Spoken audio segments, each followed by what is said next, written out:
we are being tolerated and we are not being permitted to live equally. آپ سوچ رہے ہوں گے کہ یہ سینٹنس میں نے کیوں بولا.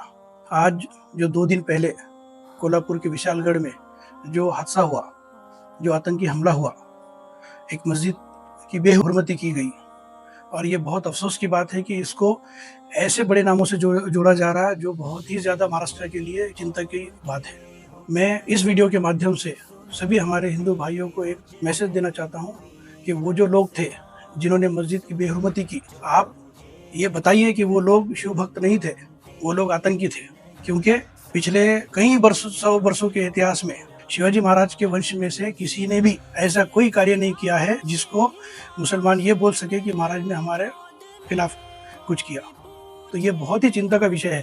کون ہے یہ لوگ جو سازش کر رہے ہیں ایسی کہ مہاراشٹر کا ماحول بگڑ جائے؟ آج مسلمانوں کا حال دیکھیے آپ. کتنے دنوں تک ہم صرف کسی ایک کو ہرانے کے لیے ہم الیکشن میں ساتھ دیں گے کسی دوسرے کا؟ ہم کب تک کسی کو ہرانے کے لیے، ہم کسی کو گھٹنوں پہ بٹھانے کے لیے ہم کسی ایسے دوسرے کا ساتھ دیں گے جو آپ کے سکھ دکھ میں آنے کے لیے بھی تیار نہیں ہے؟ بڑے افسوس کی بات ہے کہ آج 3 دن ہو گئے ہیں اور یہ جو سیکولر پارٹیز جن کو آپ نے بہت ہی بڑھ چڑھ کے ووٹ دیا ہے، آج ان کے منہ سے ایک الفاظ نہیں نکل رہے ہیں اس حادثے کے بارے میں. کبھی زمانہ ایسا ہوا کرتا تھا کہ مسجد کی طرف اگر کوئی آگ بھی اٹھا کر دیکھتا تھا تو انڈیا میں بہت سی ہلچل ہوتی تھی.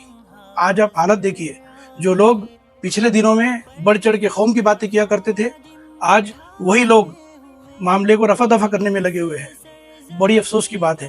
میں ہمارے مسلم بھائیوں اور بہنوں سے یہ اپیل کرنا چاہتا ہوں کہ سیاست، ہم ڈیموکریٹک کنٹری میں رہ رہے ہیں، سیاست ہماری زندگی کا حصہ ہے. اگر کوئی یہ کہتا ہے آپ کو کہ ہم نے کسی کو ہرانے کے لیے ان کو ووٹ دے دیا، اب ان کا کوئی کام نہیں ہے کہ وہ ہمارے سکھ دکھ میں آگے آئے، تو وہ انسان غلط ہے، وہ انسان ان پڑھ ہے، وہ انسان جاہل ہے. وہ انسان کو نہ سیاست کی سمجھ ہے نہ سیاست کی بوجھ ہے. میرا یہ ماننا ہے کہ جس انسان کو آپ نے طاقت دی اپنی، اس انسان نے آپ کے دکھ میں، آپ کے سکھ میں سب سے آگے آ کے کھڑے رہنا چاہیے، تبھی وہ آپ کا وفادار ہے. اور میں آپ سے اپیل کرنا چاہتا ہوں کہ اب بس ہو گیا. اب کب تک ہم کسی کو ہرانے کے لیے ایسے انسان کو، ایسے لوگوں کا ساتھ دیں گے جو آپ کے سکھ دکھ میں ساتھ بھی آنا نہیں چاہتے؟ ایک طرف وہ یہ سوچتے ہیں کہ مسلمانوں کا ووٹ ہم کو نہیں ملتا تو ہم ان کے اوپر ظلم کریں گے بھی تو کچھ بگڑے گا. دوسری طرف سو کالڈ سیکولر پارٹیز یہ سوچتی ہے کہ ان کے اوپر کتنا بھی ظلم ہوا تو یہ ہمارے بغیر کہاں جانے والے ہیں. کیا یہ ڈیموکریسی ہے؟ کیا یہ ایکویلٹی ہے؟